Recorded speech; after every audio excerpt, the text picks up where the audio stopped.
우리가 가지고 있는 찬송가 324장 가사는 이렇게 되어 있습니다. 예수 나를 오라 하네, 예수 나를 오라 하네, 어디든지 주를 따라 주와 같이 가려네. 2절 가사는 훨씬 더 깊죠. 의미심장합니다. 겟세마네 동산까지 주와 함께 가려 하네. 피땀 흘린 동산까지 주와 함께 가려네. 죽음을 각오해야만, 비장한 각오가 있어야만 부를 수 있는 찬송으로 느껴집니다. 오늘 본문 말씀은 바로 이 찬송 가사와 상당히 연관이 있다라는 생각이 듭니다. 예수님은 오늘 우리들에게 말씀합니다. 나를 섬기려면 나를 따르라. 나를 따르라고 주님 말씀하시는데, 그러면 예수님을 따른다는 의미가 무엇입니까? 어떻게 하는 것이 주님을 따르는 것입니까? 오늘 성경 속에서 우리는 최소한 두 가지의 예수님을 따른다는 의미가 무엇인가에 대해서 생각해 볼 수 있겠다 싶습니다. 그 첫째, 화면 보고 한번 읽습니다. 예수님처럼 종이 되라는 의미입니다. 예수님을 따른다는 것은 예수님처럼 종의 모습으로 살라는 것입니다. 하나님 아버지께서 기뻐하시는 뜻을 따라서 하나님의 영광을 위하여 철저하게 굴복하며 종으로 살라는 것, 이것이 예수님을 따르라는 의미입니다. 오늘 보면 26절 말씀 다시 한번 읽습니다. 사람이 나를 섬기려면 나를 따르라. 너희가 나를 섬기기를 원한다면 나를 따르라. 주님의 말씀입니다. 여기서 섬기다, 이 단어를 주목해 볼 필요가 있는데요. 섬기다라는 이 단어는 디아코네라는 헬라어 단어를 쓰고 있습니다.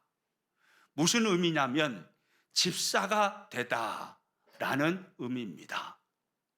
집사가 어떤 사람입니까? 시중 드는 종입니다. 이 사람을 성경은 집사라고 합니다. 시중 드는 종. 그러므로 너희가 나를 섬기려면 나를 따르라 라는 주님의 말씀은 너희가 나를 섬기는 종이 되려면 나를 따르라 라는 말씀입니다. 이 말씀 안에는요, 예수님께서 먼저 종이 되는 삶을 사셨음을 내포하고 있습니다. 무슨 말이냐면, 너희가 나를 섬기는 종이 되려면 내가 먼저 종이 된 것처럼 종이 되는 삶을 살아라. 바로 그 말이다, 이 말이에요. 무슨 말인지 이해가 되십니까? 내가 먼저 종이 되었다. 나처럼 종이 될 때 나를 섬기는 종이 될 수 있다. 바로 이 말씀이에요. 여러분, 우리가 잘 알다시피요, 예수님은요, 이 땅에 오실 때 화려한 왕자의 모습으로, 귀족의 모습으로 오시지 않으셨습니다. 그분은 충분히 그렇게 오실 수 있으신 분입니다. 왜요? 그분은 하나님이시니까.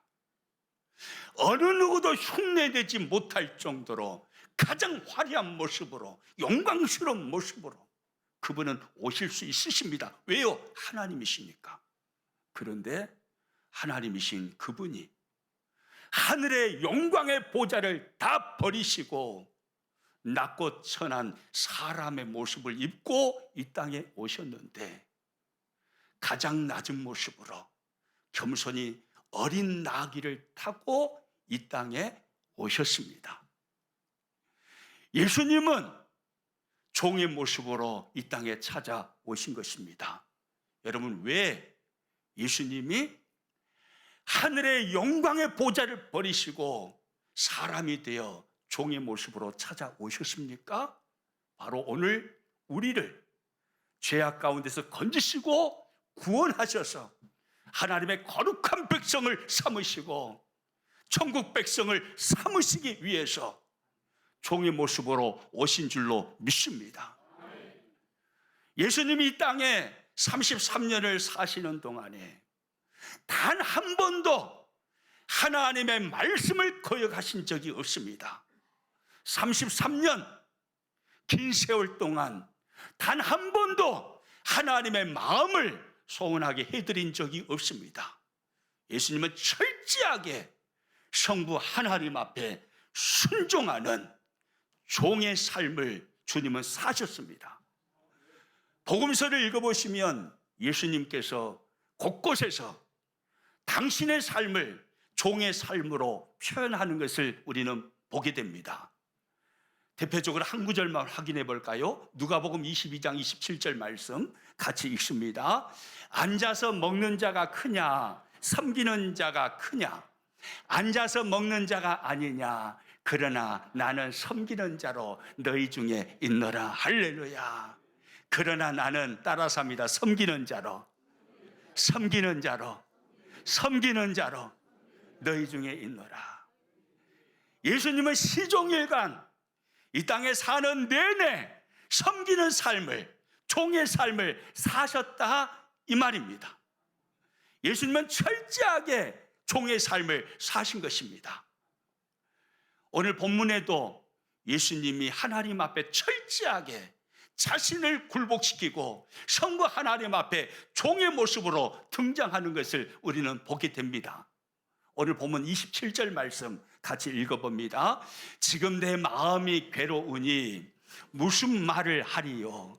아버지여 나를 구원하여 이때를 면하게 하여 주옵소서.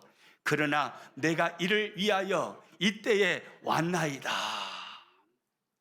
요한복음 12장부터 성경은 예수님께서 십자가 지시기 마지막 한 주간의 사건을 계속해서 기록하고 있습니다. 우리가 보고 있는 말씀이 지금 요한복음 12장이잖아요. 그러니까 예수님은 6월절 명절에 십자가 지는 것을 앞두고 계신 거예요. 이제 얼마 지나지 않으면 예수님은 십자가를 지셔야 합니다. 예수님은 우리와 똑같이 연약한 몸을 가지고 계신 분입니다. 그러나 죄는 없으신 분이죠. 그렇기 때문에 우리가 느끼는 모든 고통을 주님도 같이 느끼십니다. 바늘에 찔리면 아프시고 가시 박히면 아프시고 못에 찔리면 아프신 거예요. 십자가를 앞에 두고 있습니다. 연약한 육신을 가지신 주님은 몹시도 걱정이 되셨습니다. 괴로우셨습니다. 십자가 질 일이 너무너무 머리가 아프신 겁니다. 그래서 주님이 그렇게 말씀하셔요. 지금 내 마음이 괴로우니 무슨 말을 하리요? 그래서 예수님은요 하나님 아버지 앞에 이렇게까지 기도합니다. 아버지여 나를 구원하여 이때를 면하게 하여 주옵소서. 무슨 말입니까? 하나님 할 수만 있으면 십자가 안 지면 안 되겠습니까? 십자가 진리를 생각하니 너무 머리 아픕니다. 너무 괴롭습니다. 두렵기까지 합니다. 하나님 십자가 안 지면 안 되겠습니까? 그러나 그리고 나서 주님은 말씀하십니다. 하나님 앞에 굴복하시는 거죠. 빨간 글씨 다시 한번 읽어봅니다. 시작. 그러나 내가 이를 위하여 이때에 왔나이다. 할렐루야. 무슨 말입니까? 그러나 내 마음은 십자가 앞두고 괴롭지만 그러나 십자가 지는 것이 하나님께서 기뻐하시는 뜻이라면 나에게 맡겨주신 사명이라면 그러나 내가 그 십자가 지겠습니다. 하나님의 그 사명 앞에 내가 순종하여 하나님의 종이 되어 십자가를 지겠습니다. 주님의 이 말씀이에요. 예수님은요 철저하게 종의 삶을 산 것입니다. 종의 삶을 살아서 우리의 구주가 되신 주님은 구원받은 오늘 저와 여러분에게 말씀합니다. 너희도 종이 되어라 라고 말이죠. 너희들 나 섬기기를 원하느냐? 그러면 나를 따르라. 내가 하나님 앞에 철저하게 종이 된 것처럼 너희도 종이 되거라. 이 주님의 말씀이에요. 하나님께서 기뻐하시는 일이라면, 그것이 하나님의 뜻이라면, 하나님의 영광을 드러내는 일이라면 하나님 앞에 굴복하여서 순종함으로 하나님 앞에 종의 삶을 살아라. 이게 주님의 말씀입니다. 오늘 저와 여러분 하나님 앞에 종이 될 수 있기를 축복합니다. 할렐루야. 따라서 합니다. 나는 하나님 앞에 종입니다. 아멘입니까? 종이에요. 예수님처럼 종의 삶을 사는 자로 우리는 부르심을 받은 것입니다. 예수님을 따르라. 이 말씀의 또 하나의 의미는 무엇일까요? 두 번째 의미, 화면 보고 같이 읽습니다. 예수님 자신처럼 썩는 미랄이 되어야 한다는 의미입니다. 나를 따르라. 이 말씀은 예수님 자신처럼 썩는 미랄이 되어야 된다는 의미예요. 오늘 본문 26절 말씀 다시 한번 읽어봅니다. 사람이 나를 섬기려면 나를 따르라. 나를 섬기려면 나를 따르라. 전후 문장을 같이 읽어보면요, 예수님께서 26절에서 나를 따르라 라고 말씀하신 것은 나처럼 너도 썩는 미랄이 되어라 라는 말씀으로 이해가 됩니다. 오늘 보면 24절 말씀을 같이 읽어봅니다. 내가 진실로 진실로 너희에게 이르노니 한 알의 밀이 땅에 떨어져 죽지 아니하면 한 알 그대로 있고 죽으면 많은 열매를 맺느니라. 한 알의 밀이 땅에 떨어져 죽으면, 따라서 합니다. 죽으면 죽어야 된다 이 말이에요. 한 알의 밀이 땅에 떨어져 죽으면 많은 열매를 맺느니라. 주님 그렇게 말씀하십니다. 한 알의 보리알이 땅에 썩으면 많은 열매를 맺느니라. 오늘 예수님은 유대를 배경으로 말씀하십니다. 예수님은 유대 그 땅에서 오늘 말씀을 하고 있으시니까요. 유대라는 나라는 보리 대신 밀을 심었습니다. 그래서 밀을 재배하는 그들은 한 알의 밀이 땅에 떨어져 썩어 죽는다는 것이 무엇을 의미한다는 것을 유대 사람들은 너무나 잘 알고 있었습니다. 그래서 그것을 비유로 주님의 십자가 죽으심에 대해서 말씀하는 것입니다. 내가 한 알의 밀알이 되어서 내가 죽겠다. 내가 십자가를 지겠다. 내가 십자가에서 죽겠다. 그러면 하나님이 선택하신 수많은 사람들이 몰려올 것이다. 그리고 하나님의 영광을 그들이 누리게 될 것이다. 죄사함의 은총을 누리게 될 것이다. 하나님 나라의 백성이 될 것이다. 그러나 내가 하나님의 미랄이 되기를 싫어서 죽지 아니하면 이런 일이 결코 일어나지 않을 것이다 라는 말씀을 하시는 것입니다. 여러분, 이렇게 말씀하신 하나님 주님은 실제로 말씀하신 대로 행동하십니까? 안 하십니까? 설교는 듣고 계시죠? 말씀하신 대로 행동하십니다. 내가 하나님의 미랄이 되어서 내가 죽으리라 말씀하신 주님은 십자가에서 하나님의 미랄이 되어서 죽으셨습니다. 그래서 오늘 우리가 그리스도 안에서 구원을 받고 하나님을 예배하는 사람이 되어 있으며 천국을 소망하는 신앙생활을 하고 있는 것입니다. 하나님의 미랄이 되어서 주님이 썩어 주셨습니다. 그 주님이 오늘 우리들에게 말씀하는 것입니다. 너희가 나를 섬기려면 나를 따르라. 내가 하늘의 밀알이 되어 썩어진 것처럼 너희도 나처럼 하늘의 밀알이 되어 썩어지라, 이 말씀이에요. 여러분, 그러면 하늘의 밀알이 되어서 썩는다는 의미가 무엇일까요? 무슨 말일까요? 우리에게 너 밀알이 되어서 썩어라 라고 말씀하는데 이 말이 무슨 말이냐, 이 말이에요.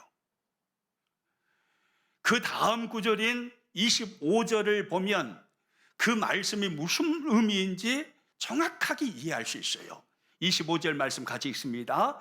자기의 생명을 사랑하는 자는 잃어버릴 것이요, 이 세상에서 자기의 생명을 미워하는 자는 영생하도록 보전하리라. 할렐루야.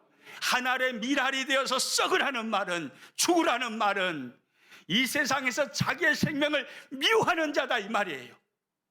밀알이 되어 썩는 자는 자신의 생명을 미워하는 자다. 주님은 이렇게 말씀하십니다.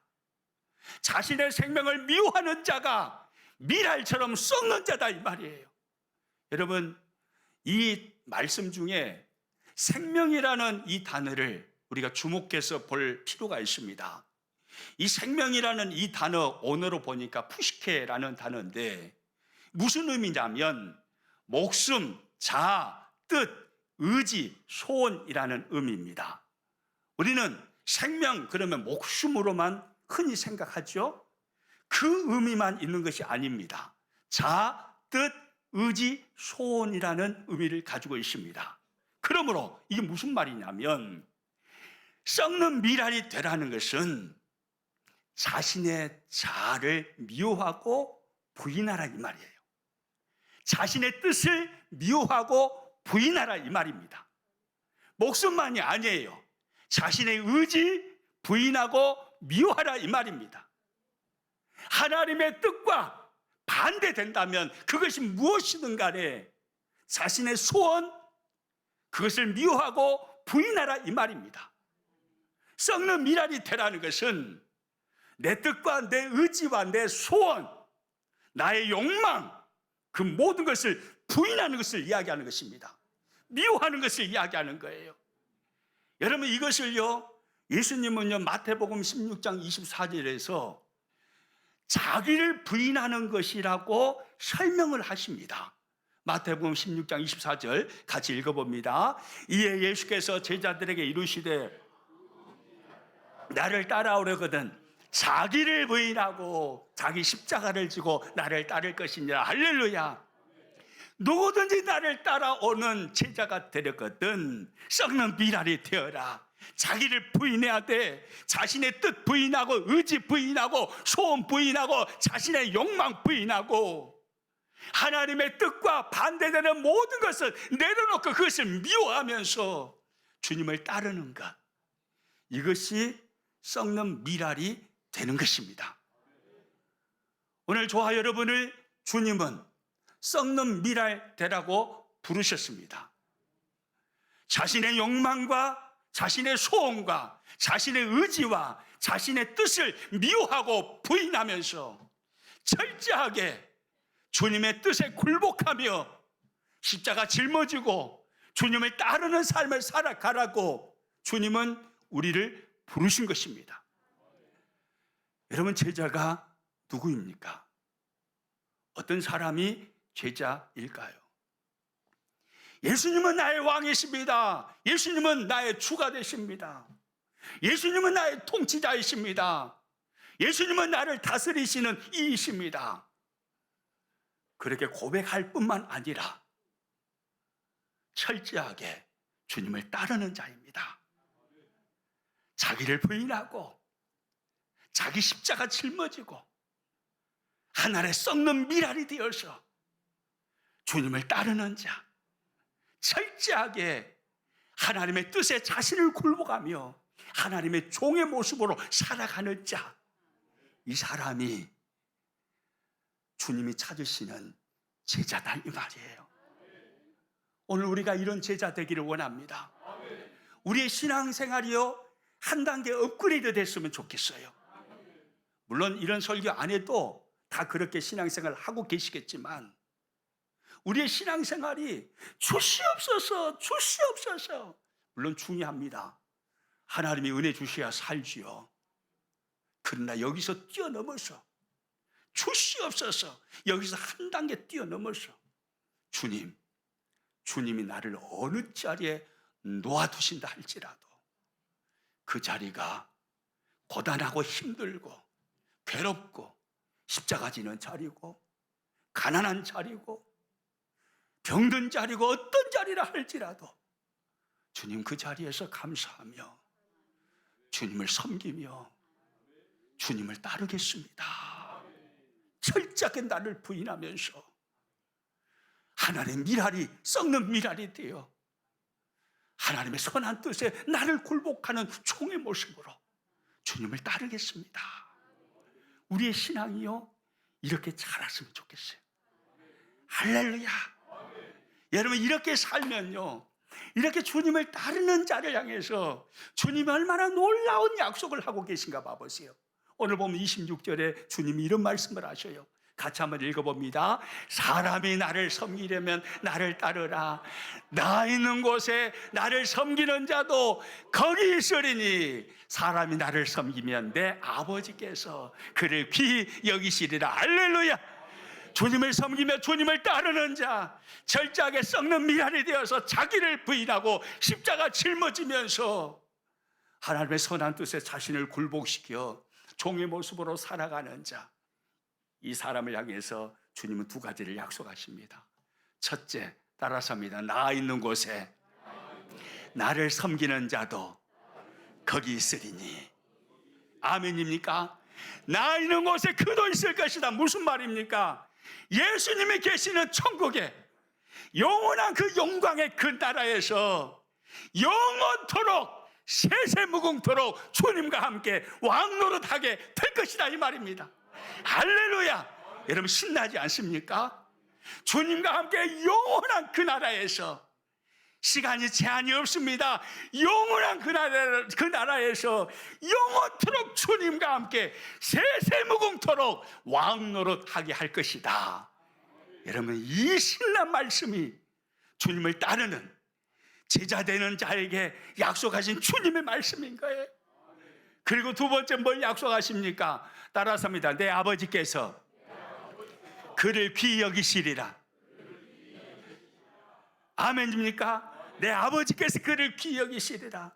이 땅에 사는 동안에 하나님 아버지가 그 사람을 주목하여 보시면서 그 사람을 귀히 여기시리라. 주님이 불꽃 같은 눈동자로 그를 지켜보시며 그를 보호하시며 수많은 핍박도 있고 아픔도 있고 눈물도 있고 시련도 있고 역경도 있고 병듦도 있고 힘듦도 있겠지만, 그러나 고집스럽게 주님을 따르겠다고 결단하고 종이 되기를 소원하며 자기를 부인하며 주님을 따라가는 자, 그 사람을 향해서 하나님이 귀히 여기시리라. 할렐루야. 여러분 이거면 되는 거잖아요. 하나님이 귀히 여기시면 된 거 아닙니까? 아멘이죠. 가장 큰 은혜 아닌가요? 하나님이 귀히 여겨주시면 되는 거죠. 사람들이 무슨 말을 한다 할지라도 하나님이 귀히 여겨주시면, 여러분 주님을 따르는 자에게 주님이 이 축복을 말씀하셔요. 오늘 저와 여러분의 신앙생활이요, 주님을 따르는 신앙생활 되기를 원합니다. 호산나 이스라엘의 왕이요, 우리가 입술로 고백합니다. 그러나 고백에서만 멈춰서는 안 됩니다. 그 고백처럼 우리는 주님을 따르는 제자가 되어야 합니다. 주님은 영원토록 나의 왕이십니다. 나의 통치자시고 나를 다스리시는 이이십니다 라고 고백했다면 주님이 나를 어디에 두든 간에 주여 아멘입니다. 주여 감사합니다. 이 자리에서 주님을 섬기며 주님을 죽도록 따르며 나를 부인하고 종의 모습으로 일평생 내가 살겠습니다. 할렐루야. 우리 그렇게 신앙생활 했으면 좋겠어요. 그렇게 신앙생활 해서요, 저와 여러분 모두가 이 땅에서 하나님이 귀히 여겨주시는 사람, 그래서 나중에 우리가 하나님이 부르셔서 나중에 훗날 죽어서 천국에 딱 가가지고 눈을 떴더니 주님과 함께 세세토록 왕노릇하는 그 자리에 서 있는 사람, 할렐루야! 우리 이 꿈을 꾸기를 원합니다.